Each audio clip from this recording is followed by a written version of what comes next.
केवड येथील शिवार फेरीत नामदेव पासले यांच्या द्राक्ष आणि पपई शेतीची पाहणी करण्यात आली। नामदेव पासले मागील 3 वर्षांपासून रासायनिक शेती सोडून झिरो बजेट नैसर्गिक शेती पद्धतीने शेती करत आहेत। त्यांनी 1 एकरपासून झिरो बजेट नैसर्गिक शेतीची सुरुवात करत आता आपली संपूर्ण 9 एकर शेती झिरो बजेट खाली आणली आहे। 1 एकरात मिळालेल्या झिरो बजेट शेतीच्या अनुभवातून सध्या ते संपूर्ण शेती पद्मश्री सुभाष पाळेकर यांच्या तंत्राने करून भरघोस उत्पन्न मिळवत आहेत। सध्या त्यांच्याकडे असणाऱ्या द्राक्ष आणि पपई पिकांची पाहणी करतानाच त्यांना झिरो बजेट नैसर्गिक शेतीतून मिळालेले रिझल्ट नजरेस पडत आहेत। मी 3 वर्ष झालं झिरो बजेट शेती करतो। ज्यावेळेस मी रासायनिक शेती करत होतो तेव्हा मला पर एकर द्राक्षेसाठी 2 ते 2.25 लाख रुपये खर्च यायचा। त्यावेळेस मला फायदाही जास्त राहत नव्हता। माझं टोटल उत्पादन 4 ते 5 लाखाला जायचं, पण माझा तिथं 3 लाख खर्च झाल्यावर मला 2 लाख रुपये फायदा मिळायचा। आज मी झिरो बजेट शेती केल्यापासून माझा खर्च हा 20,000वर आलेला आहे आणि उत्पादन ही 14 ते 15 टन मिळालेलं आहे। माझं टोटल क्षेत्र 9 एकर आहे। मी सुरुवात करताना 1 एकरपासून केली ती मागच्या 2 वर्षात। आज मी 9च्या 9 एकर शेती झिरो बजेटवर घेतलेली आहे। आणि पहिलं मी रासायनिक करत होतो त्यावेळेस मला द्राक्षमध्ये डेली रोज 1 चक्कर मारायला लागायची। आता मी कमीत कमी 4 दिवस 5 दिवस द्राक्षेत नाही गेलं तरी चालतंय। टेन्शन मुक्त आणि विषमुक्त शेती चांगली आहे ही। सर म्हणले की GA फवारू नका, GA साठी सप्तधान्य अंकुर आहे, नारळ पाणी आहे, हे 2 फवारण्या कंटिन्यू घ्यायच्या। आणि सुरुवातीला एक लिंबू पाण्याचे एक डिपिंग केलं तर चालतंय, नाहीतर नारळ पाण्याचं ते तेवढं केलं तर आम्हाला हाई साईज बिगर GAची मिळणार। पहिलं झाडाची कॅनॉपी मध्यम राहायची, पण वर पानाला कमतरता राहायची। किती जरी तुम्ही खालनं खत सोडलं काय जरी केलं तरी पानावर कमतरता राहायची। आज एकाही पानावर तुम्हाला कमतरता दिसणार नाही। आणि पहिलं दावण्यासाठी औषधं भरपूर मारावं लागायची, टॉनिकसाठी मण्याला चमक हे येण्यासाठी आम्हाला 3-3 हजाराची एक फवारणी करावी लागायची। पण आज त्याची काहीच गरज नाही। क्वालिटी जास्त चांगली बनलेली आहे आणि बाजारभाव आज माझा माल 50 रुपयानं मार्केटमध्ये मागते ती। आणि रासायनिकचा माल हाईच हार्वेस्टिंगला आता आलेला 20 ते 25 रुपये मार्केटिंग चालू आहे। आणि पॉईंटचा तेवढा माल फक्त असता त्यांचा 30 रुपये चालू आहे। तर ह्याच्या पुढं त्यांना मार्केट नाही। पपई 20 ते 25 रुपयांनी मागणी केलेली, तरी हाई चांगलं क्लिअर आहे उत्पादन तर, आणि भाव तुम्हाला डबल मिळतो रासायनिक परीस। नामदेव पासले झिरो बजेट नैसर्गिक शेती करताना त्यांच्या लहान भावाचा सल्ला घेतात। झिरो बजेट नैसर्गिक शेतीतून पिकणाऱ्या मालाची विक्री व्यवस्था कशी करायची याचे नियोजन त्यांचा लहान भाऊ सोपान पासले नामदेव यांना करून देतोय। सुरुवातीला आम्ही द्राक्ष रासायनिक करत होतो, पण त्याचा इफेक्ट असा व्हायचा की खर्च जास्त आणि उत्पादनावर मार्केटमध्ये गेल्यानंतर पण परिणाम व्हायचा। म्हणजे मार्केटमध्ये रेट जास्त भेटायचा नाही। मग आम्ही नंतर आता झिरो बजेटकडे 2 वर्षापासून चालू केलेलं आहे।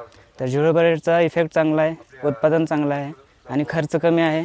त्याच्यामुळे मार्केटमध्ये रेट पण चांगला आहे, कारण मटेरियलला चकाकी चांगली आहे, क्वालिटी चांगली आहे। तर भाऊ आता बाकी सगळं शेतीचं बघतो, पण तो प्रत्येक वेळेस मला विचारत राहतो की बाबा नवीन काय करायचं असेल, शेतीमध्ये नवीन काय घ्यायचं असेल तर मला एक गायडन्स म्हणून विचारतो की बाबा तुला काय माहिती असेल तर सांग। कारण मी शिक्षणासाठी बाहेर असल्यामुळे मला पण बाहेरचं थोडं मार्केटबद्दल वगैरे गोष्टी माहिती आहेत। यावेळी पद्मश्री सुभाष पालेकर यांनी सूत्रकृमींच्या प्रादुर्भावाविषयी उपस्थित शेतकऱ्यांना माहिती दिली, त्याचबरोबर नियंत्रणाचे उपाय सांगितले। इथं मला असं वाटतं की सूत्रकृमी काहीतरी गडबड केली असावी किंवा मुळीजवळ नक्कीच चुनखडीचं प्रमाण जास्त असावं। खोडकिडा मी बघितला, खोडकिडा नाही आहे तिथे। आणि सूत्रकृमी हे अत्यंत खतरनाक नेमॅटोड कृमी आहे। डाळिंब असो की द्राक्ष, आंबा असो की संत्रा, मोसंबी, टमाटो असो की तुमचा वांग, मिरची, याच्या मुळावर गाठी असतात। तुम्ही जर ते खोदून पाहिलं तर तुम्हाला गाठी दिसतील।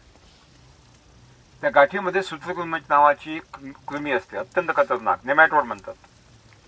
ती काय करते, मुळीतून पूर्ण अन्नद्रव्य शोषून घेते आणि मग झाड कमजोर होते। आणि झाड कमजोर झालं की पानगळ होते, घड भरत नाही, पानं सुकतात, गळून पडतात आणि शेवटी खोड सुद्धा।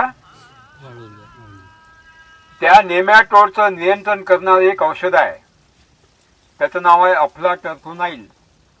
आणि ते अफ्लोटोझोनाईल जे अल्कोलाइड औषध आहे ते झेंडूच्या मुळीत तयार होते, शेवंतीच्या मुळीत तयार होते.